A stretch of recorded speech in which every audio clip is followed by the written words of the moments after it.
Amanya nze Kayongo John Po era ndi musanyufu nnyo okutuuka ku lunaku luno, olunaku lw'Evu Ash Wednesday, olunaku luno lwabakkiriza Abakatuliki all Christians.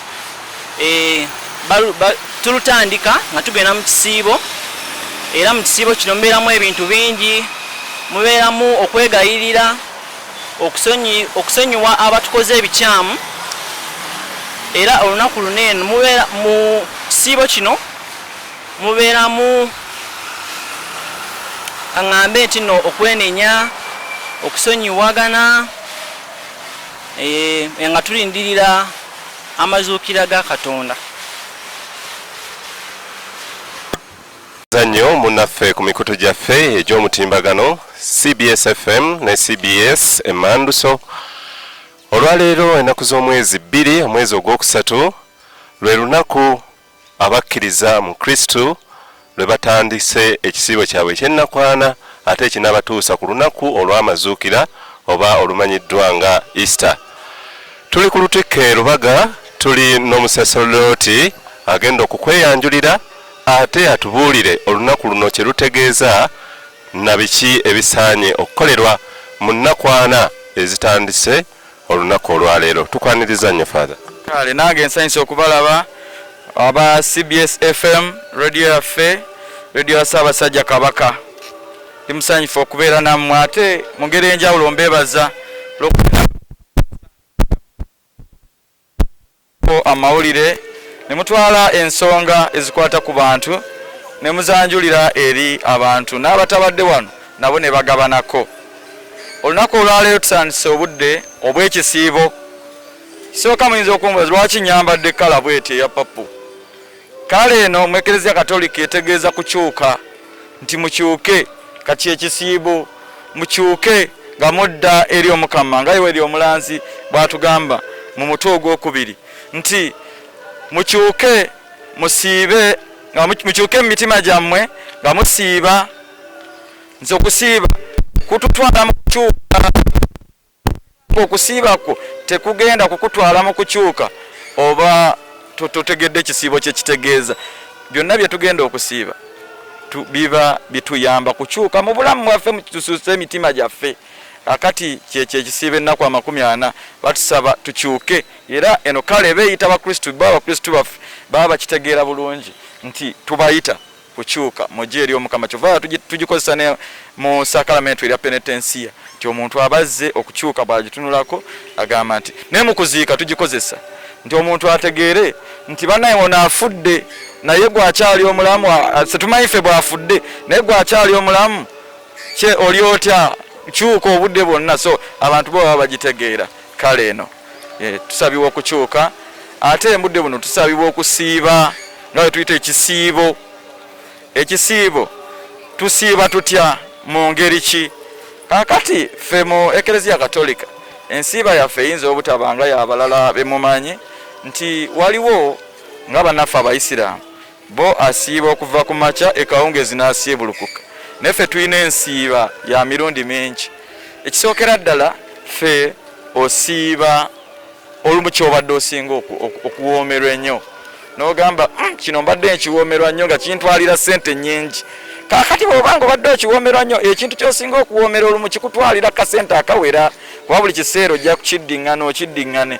Kakati bw'osiiba nti ssente ze waali buzeemu ekyo ky'osiibye zikwate, genda oguliremu munna atalina bangi. Budde buno bwakuddiza nti essente ezo kyesiibye kwata ogende oweeka abalala abatalina naye bangi bagenda kusiiba, siganye bajja kubisiiba bye batayagala, bye badde baagala ennyo, naye ate asigaze dwika ekisiibo kino kiteekerateeka ennaku ez'okujaguza ez'okuzuukira kwa Mukama waffe, olunaku olwa Pasika lwe tujaguza amazuukira ga Mukama. Kati abamu basiiba ne batereka n'atereka nga yeeterekera ti bino byensiibye mbadde nnywa nnyo, kakati kuleeti zange zino kanzize ebbali, ku lunaku luli Yesu azuukire tujaguze, n'ayita banne bane mujje, nze bye nasiiba byonna nabitereka, kakati budde bwakujaguza oba tosiibye.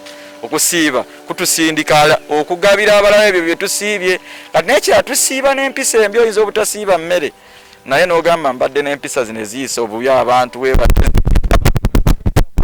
ebikolwa ebyettemu ebiriwo okutulugunya ebikolwa ebitali birungi mu Uganda ti abantu abo ekisibo kino kyali bayambyeko bwonoga nti badde ntulugunya abantu nga nkwata magalo n'ensika ennyama y'omuntu tulabye abantu nga bakubye embooko kati noga nti budde buno obw'ekisibo n'ababikola abantu nga ffe ate balina eddiini kaakati nti mukadde kano siiba ebikolwa ebyo noga ekisibo ate ekisibo kino bwona kivaamu kijja kuba kikozeeko enjawulo ove mu bikolwa ebyo ebiki ebikolwa ebibi odde mu bikolwa tusabira abo bonna abayisa obubi ababbi ennaku zino ababbi bangi na wano bayitirivu nnyo bayita kuno naye nga banyakula abantu kati omuntu nga yeetunulemu empisa zeezo mu kisiibo kitumusindika okukyuka nti wanakiviiramu ng'ali bw'ati yesebo tweyanziza nnyo tweyanzege mpozi father totubuulidde ku mannya go amanya gange nze Father Stephen Mayanja nkolanga assistant cathedral administrator wane Rubaga gwe alaba kifaananyi kino obutereevu ku mikutu gyaffe egya CBS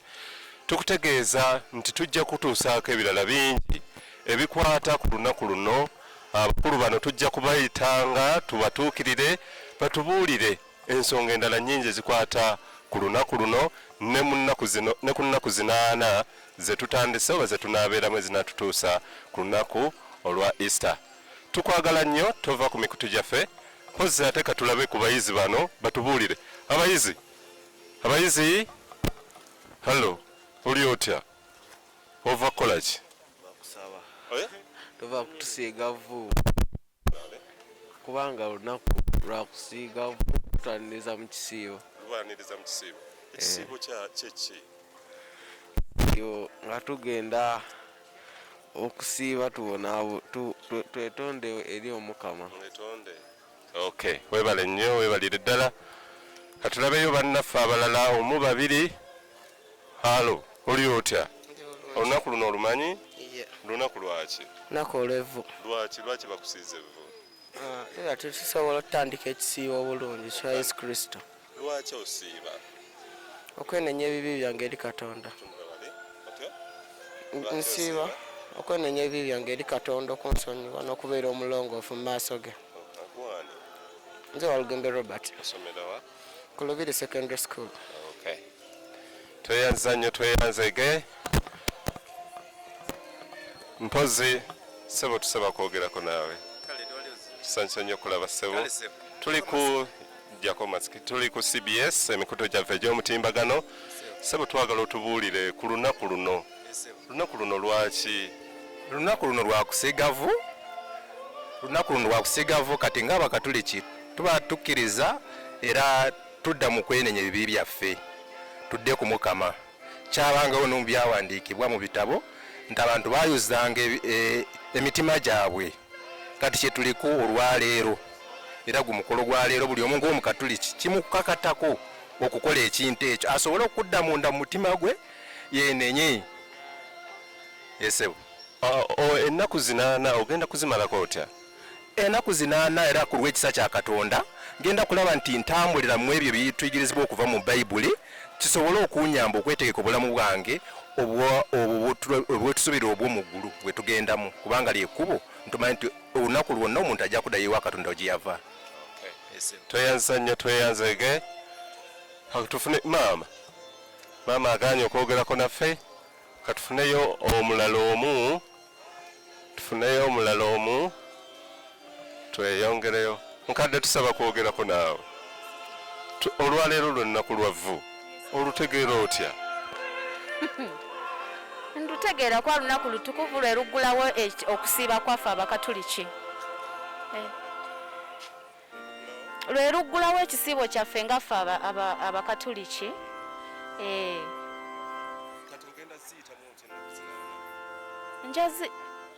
Njaziyitamu nga kale nga neetowaza nga nenenya ebibi byonna bye mbadde nkola kwegamba okusonyiwa bannange kwegambe nga ndi mwetowaze. Tweyanziza nnyo tweyanzege. Omulabi waffe tukwebaza nti weebale nnyo okutugoberera bulijjo ku mikutu gyaffe CBS FM ne CBS Emmanduso ku Facebook, YouTube yaffe eri CBS FM UG. Weebale nnyo weebalire ddala.